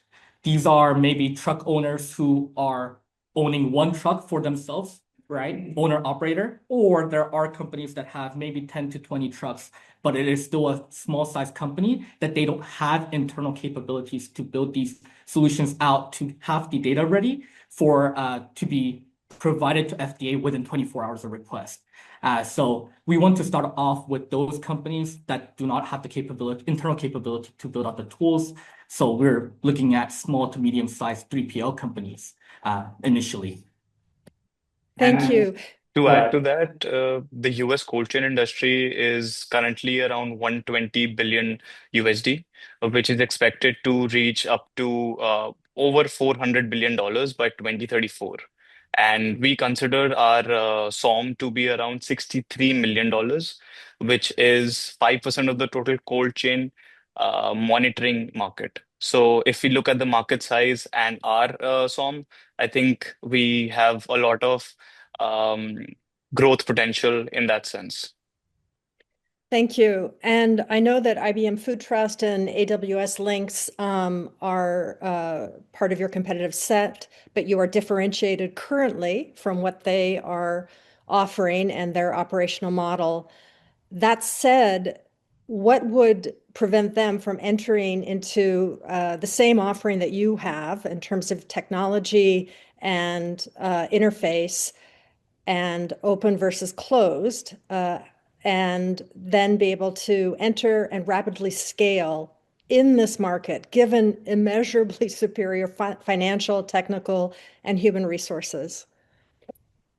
Yeah, great question. We're looking exactly at Plaid, which is our where our inspiration for our name came from, right? They disrupted the banking industry with open banking API, where, other investors thought, oh, couldn't JP Morgan create it or any other Bank of America create it? Yet they were able to come in and build it out fast. As a startup, we do have the innate advantage of going fast, moving fast, and disrupting things. Whereas for IBM Food Trust, like you mentioned, they had reputational risk they have to uphold, that we are able to move faster and be able to build out the infrastructure and the network before IBM Food Trust can get into this market. Thank you. Thank you so much. Okay, thank you, everyone. We're going to now move on to our next team and welcome back Mary Palmieri, who's coaching 2 teams this year. Mary, I'm going to turn it over to you to introduce your team, please. MindWatch AI. Thank you. I am fortunate enough to have a second team I've been coaching this year. This one's near and dear to my heart. I am a mental health advocate, so I really love the work that the team MindWatch AI is doing. They are solving the problem of student mental health and developing an AI-powered mental wellness companion to detect early signs of stress, anxiety, emotional burnout in students via opt-in behavioral data. I'll let them tell you more about it. The team is comprised of mostly SPS tech management students.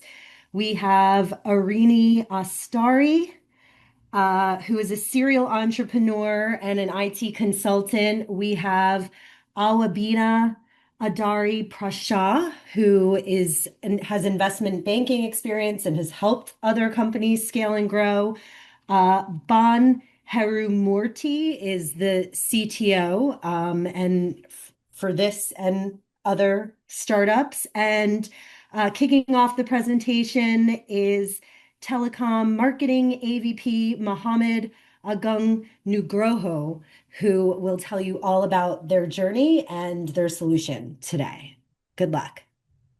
Okay, thank you, Mary. So here's the clock and here's the countdown. 3, 2, 1, go. I want to start with a story that's deeply personal. During my second week at Columbia, someone prepared to jump from bachelor library. As a mental health survivor myself, that moment wasn't just triggering.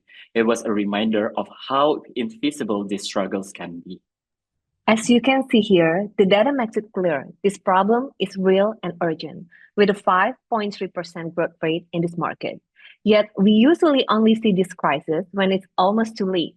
The warning signs are there: missed classes, behavior changes, digital patterns, but no one is connecting the dots early enough. Today's system waits for students to walk into counseling and psychological services and ask for help, which is often the hardest step when you are in that darkness. And that's why we built MindWatch AI. Next slide. Current tools like Headspace are reactive. Meanwhile, MindWatch is proactive, built on 3 principles. First, smart, not intrusive. Our AI detects warning signs like isolations or language shifts without sharing raw data. Second, empowering, not watching. We are a friend, not a surveillance tool. We nudge for self-care or connect to counselors when risk escalates. Third, full control. Students decide what to share, from daily journalings to social media, and can revoke access anytime. Research shows early interventions can significantly reduce depression and improve academic behavior. Our AI is grounded in validated peer-reviewed research and designed to be privacy first, not just a toy model. Next slide. Here is our path to scale. First, we released our MVP with freemium model, targeting our first 10,000 students. Year 1 through 3, we deepen engagement with clinician-backed content, driving 70% retentions. Year 4, we integrate directly with universities via LMS like Canvas. By year 5, our hybrid revenue model of subscriptions and institutional licensings generate $8 million in ARR, impacting millions of students. The moment we heard a student attempt to jump, we realized it could have been any of us. The same pressures, the same silent breaking points. MindWatch is built from that reality. It makes invisible struggles visible, delivering early and safe support. Instead of wishing we had seen the sign, we can put preventions at the heart of every campus. Thank you. Well, amazing presentation. I really enjoyed learning more about this new product. I have a question. I think I'll probably do it in two parts, both technical and more market non-technical questions. So given the known limitations of LLMs, especially now, people are familiar with things like sycophancy, hallucination, even in this case with mental health, false reassurance. What steps are you going to take to prevent the chatbot or some of these micro-coaching features from reinforcing harmful beliefs or even creating things like emotional dependency? Okay, I think I could take this question. So, in order to reduce the hallucination, so that we take a couple of steps in order to make our model more safe. So, first one, we choose model that actually have an empathetic flavor on it. So that the first step we can choose Claude, Gemini, or helping AI like the new one. The second one is actually model evaluation. Model evaluation to make sure that our model is actually pretty safe. We have a certain threshold of F1. We have to comply in order to make the model is actually ready for our physiotherapists to use. And then the third and the fourth will be privacy and security, and also our data sovereignty and also our data privacy. So I think that's how we gonna reduce how the hallucination goes. Great. Well, you gave a great segue to my second question. So you talked about some evaluation and ensuring that your model is safe. You Right. mentioned Claude, you mentioned maybe one of OpenAI's models or maybe an open source model. Yeah. Let's talk more about that. So have you evaluated, or let's say plan to evaluate things like accuracy, fairness, or even clinical validity? So maybe it's a specific benchmark that exists, whether it's like BBQ or maybe some clinical risk benchmarks, or would you create your own benchmark? So I'm curious to think about like how you would evaluate or benchmark the results to ensure that the model is safe. So, okay, I will add up to that. So the first one, we choose the model that most empathetic, and then the second one, the evaluation is coming as an important part because the evaluation we need to create the first is a golden data set, which is it has to be something that actually provided from the psychiatrist. So it's a domain expertise, and then for that we need to train our model in order to face the golden set, and then we need to value, and we're going to use, we call it as a F1, which is we try to see the precision versus the recall. So we're gonna see what is the true positive, the false negative, and on every part of the answer how the agent actually expected to output the outcome. And then from that, if only if the F1 value is actually above 9.0, which is clinical accepted, then we can use it. So that's one of the area that actually we need to convince. Otherwise, it's gonna be a bit risky, but we need to retrain it in order we make sure that it's gonna be a 9.0.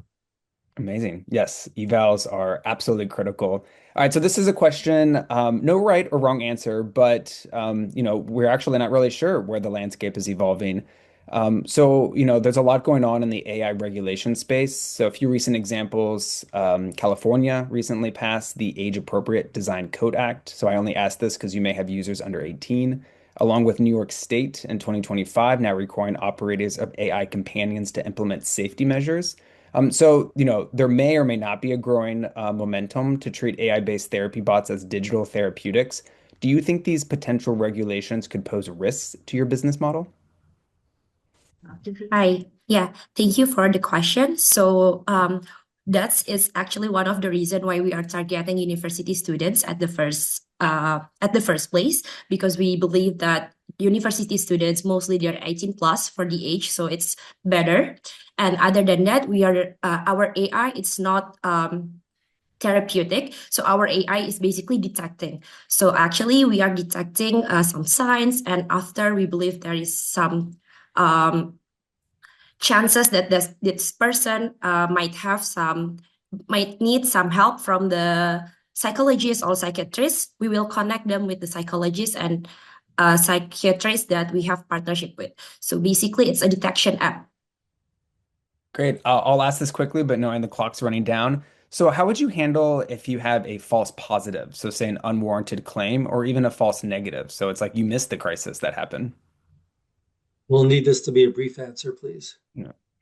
We can write down the question. So can you repeat the question again? Maybe since we're at time, I'll just say for you all to think about. So in terms of like liability, so if you have a false positive, so if like you have something that's unwarranted, or if you actually miss a situation where you're not predicting or you mispredicted.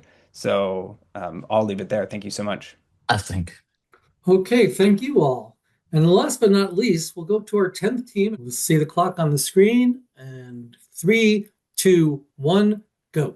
Good morning, everyone. My name is Chelsea, and I am very excited to introduce to you Data Center Database, or what I like to affectionately call it as DCDB. So here at DCDB, it feels like you can't go anywhere these days without hearing people talk about AI. However, here at DCDB, we instead want to focus on the facilities that make AI possible, which are data centers. There are currently over 4,000 data centers in the US, but what most people don't realize is that data centers consume an immense amount of water. It's predicted that in 2 years' time, we'll consume over 1 trillion gallons of water. And that's not to say that data centers aren't paying their dues. They are. Over $16 billion worth, in fact. Ironically, despite needing so much water, over 20% of data centers are located in areas with limited fresh water supplies. Next slide, please. DCDB is a one-of-a-kind innovative platform that's designed to save you both costs and money. That's designed to save you both costs and water, Operators will input basic specifications like facility size, location, and current cooling systems, and will then take this information and recommend a more optimal cooling strategy. We see here that for this data center located in Phoenix, Arizona, that once they switch to a direct liquid cooling strategy instead, that they can save over 200 million gallons of water and over $4 million of costs. DCDB actually takes it one step further and also provides a list of vendors to work with to make enacting change that much easier. Next slide, please. So you might be wondering, why work with DCDB over a generative AI platform like ChatGPT or a consulting firm like McKinsey? Well, for starters, ChatGPT can make mistakes. And compared to traditional consulting firms, DCDB is much more affordable. We have a one-time fee of $2,000, and for vendors who want to work with us, we charge a monthly subscription fee of $100. And if the data center decides to use the vendor that we've listed on our platform, we get a 5% commission. We're currently predicting 200 total customers in our first year and over 600,000 in revenue. And in our second year, we're predicting 1,500 customers and over $2 million in revenue. At the end of the day, though, it's not about how much money we're going to help you save. And it's not even about how much money we're going to make. It's about how much water we're going to save. As global citizens of this planet, we have the social responsibility to use our precious, finite resources responsibly. Digital growth shouldn't come at the expense of these resources, and DCDB ensures that we don't have to. Thank you, and I look forward to your questions. So I could actually take the first part for that. So we're defining ourselves as a one-of-a-kind competitor because we are both an analytics platform and also a recommendation platform. So for example, while some companies might, like for example, there's a company called Cisco that can provide some form of advertisement, they're not also recommending suppliers to work with. So if you go to the, can you go back to the previous slide? So on this dashboard, you can see that we already kind of ask one data center located in Phoenix what is their water consumption right now, and we also ask another data center what is their water consumption if they moved to direct liquid cooling. So right now you can see like the actual number of a data center located in Phoenix. So with their on the left side you can see their current cooling system that they're using, which is like chilled water cooling, and they're consuming about like 570,000 gallons of water. However, other data center, which is also located in the same area but has a direct liquid cooling, they're consuming much less water, about like 100 70,000, gallons of water. So which is equal, if we kind of compare these two numbers, the difference between them is about 200 million gallons of water per year. So our plan is to gather as much cases as this one, and then kind of test it out on other data centers as well. So we will kind of do the two sets of data centers. One we will train on, one we will kind of test, and then the other set of data centers we will, we will train on some of the set of data centers, and then we will kind of test them out on others to see if our kind of forecasts are real. I think this problem is something that is going to become increasingly prevalent, right? Because more and more companies are really looking to adopt more AI infrastructure. And so there's going to be increased demand for data centers. And when we spoke to people who are building data centers, their priority is actually on building more data centers rather than thinking about how they can use the resources at their disposal in terms of like water and energy more efficiently. And so I would say that something that I want the judges to take away from our presentation that perhaps we didn't represent in our pitch is that we also want this platform to eventually evolve to also talk about energy consumption and to also also feature the fact that relevant local legislation will also be as part of the recommendation that we supply to our clients. Okay, thank you. Thank you. Q&A session is over, and that, in fact, is our last Q&A session and our last team presentation. I want to thank all the teams for these awesome presentations, the judges for your thoughtful questions, coaches for the guidance you gave your teams. This has all been very, very impressive and very promising. So what do we do now? This time, I'd like to ask the judges to move into the breakout room to deliberate and score each team presentation. Now it is my pleasure to introduce Amanda Carlson, who is the Associate Dean of Admissions here at the School of Professional Studies. We are very excited to have Amanda speak more about Columbia University's School of Professional Studies program offering. So Amanda, over to you. I'm so happy to have the privilege of welcoming you all to the Greater Good Challenge on behalf of the admissions and marketing team. I'm just one person on a very big team. So listening to everybody today sitting here in Midtown, my heart feels so full. The Greater Good Challenge really, I think, represents the very best that Columbia has to offer.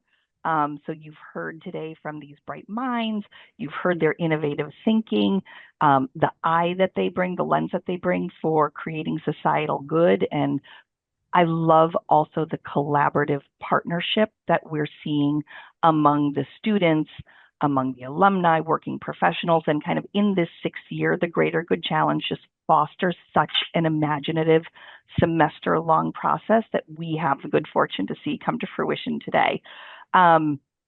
Really from the admissions perspective, I think that nothing fills my bucket more than when we have the opportunity and privilege to meet someone as a prospective student, to read their application, and to see, especially when you have aspirations to do well while doing good in the world.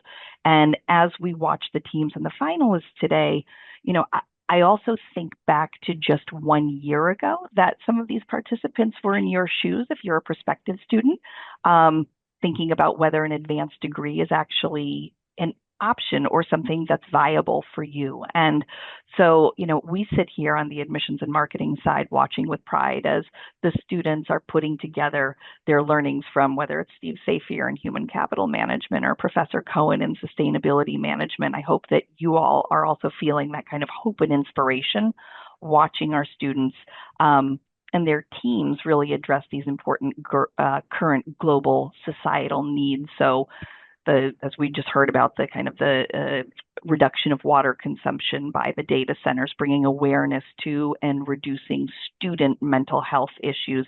And Dr. Ashwani, I loved hearing really for 2 years later about the progress of your entrepreneurial endeavor on this really important issue of impacting newborns and their moms. And, it's amazing to hear 2 years later how this is going. But before I turn the presentation back, I want to mention that, I know that not everybody is sitting here in New York watching this program today, and you're tuning in, so not only from New York City, but from around the country in the US and around the globe. And Columbia University School of Professional Studies, I don't know that everybody is aware of this, but it actually educates the widest swath of individuals at Columbia. So our students range from 13, and I know you're probably like, but 13, what do you mean? 13, we have a variety of pre-college programs that are commuter, residential, online. We have pre-college programs, and we have octogenarians in our classes as well who may enjoy our visiting or auditing classes. And actually this fall, we're going to be welcoming an energetic new student who's pursuing a certificate program. So SPS also has certificate programs. This individual applied to and was admitted at the youthful age of 80. So talking about a lifelong learner, that's something we offer lifelong opportunities here at the School of Professional Studies. So other things that I'd like to mention are visiting programs that we have. We have visiting programs. So if somebody wanted to come do 1 term or 2 terms of study over the summer or during the course of a kind of a normal academic year, so in the fall and the spring, we offer these for undergraduate students, post-baccalaureate students, graduate students as well. And the School of Professional Studies also offers the American Language Program, which is geared towards those looking to improve their spoken and written English, and perhaps even before applying for a master's program. SPS, again, in addition to offering the widest kind of education for the widest swath of individuals, we also really aim to meet students where they're at in an educational journey. So Dean Troy Eggers and Professor Steve Cohen are so focused, and the whole team really focused on ensuring that we can offer not only full-time master's programs, but also part-time master's degree programs and programs in an online modality. So there is a great deal of choice and flexibility here at the School of Professional Studies. Again, we're aiming to meet you where you're at. So hopefully, regardless of what type of a learner you are going to, when you come to SPS, connect with a group of really, I think, heterogeneous folks who are in the classroom. You're coming from different backgrounds, different professional organizations, different parts of the world, and obviously people bringing different life perspectives and experiences. And the students here learn from these incredible scholar practitioners, like some of the Greater Good Challenge judges that you met today, who bring their professional experiences to the classroom real time. So again, on behalf of the admissions and marketing team here at the School of Professional Studies, thank you. Thank you to everybody for spending your time with us today. Thank you for encouraging and championing our Greater Good Challenge finalists. And on, again, a personal note, if you are a prospective student, I'm hopeful to see you here on the screen next year as a participant for the 7th annual Greater Good Challenge. So thank you, everybody, and have a great rest of your day. Eager to hear what the next steps are for our participants. Thank you so much, Amanda. It is such a pleasure to have you here. We're so grateful that you took the time to tell us a little bit more about SPS. So thank you so much. I am going to hand it over to Steve for the audience choice. I got it, Caroline. So over to the audience choice poll. This is the interactive part of our event. We invite all audience members to vote on their favorite team. In just a moment, Shauna's going to open a poll that lists all 10 teams in the order they presented. When the poll appears, please select the one team you believe has the strongest business idea. You'll have 3 minutes to cast your vote. We'll announce the audience choice winner at the end of the program. But for now, once you've cast your vote, please sit tight as we wait for our judges to return. So then, Caroline, I'll ask you to take over the MC role and introduce the winners. Thank you so much, Steve. This is the moment that we've all been waiting for. Here we are. I hope everyone has cast their ballot. We're going to begin with the audience pick. The 2025 GGC audience pick is, drumroll please, Songo. Congratulations. Wow, we are so excited. So this is the audience choice poll winner, winning $1,000 of award prize money. Congratulations. Moving on to the 2025 GGC third prize winner. The third place winning team is Navi. Congratulations. Third place winner, $3,000 of award prize money. Congratulations. We are so thrilled for you. Moving on up, the team that will take the second place 2025 GGC prize is New Salute. Congratulations, $6,000 of award prize money. It was such a pleasure hearing your presentation. Congratulations. We're excited to see what you do next. And the first prize winner of the 2025 GGC challenge is Monarch AAC. Congratulations. Wow, we are so excited. Congratulations to Erin, Stephanie, and Emily. Really wonderful presentation. I know the judges appreciated it. So to all of the teams who participated, well done. Congratulations. We are all winners today. We just want to say congratulations and thank you to all the winners, all the participants, all the judges, coaches, the CDL staff for the passion that they brought to the GGC this year. And before we close, I just want to give a special shout out to Steve. Thank you for making this such a memorable event. We are grateful for your support every year. And our audience as well for joining in and casting their ballot for audience choice. Could not have happened without you. Thank you for bringing your energy.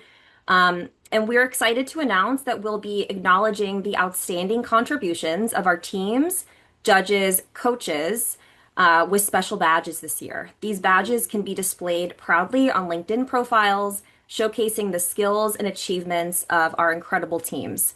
Stay tuned for more details. Thank you so much again for joining us today, and we look forward to seeing you next year, maybe as a participant or as an audience member when we hold another GGC challenge in 2026. Goodbye for now.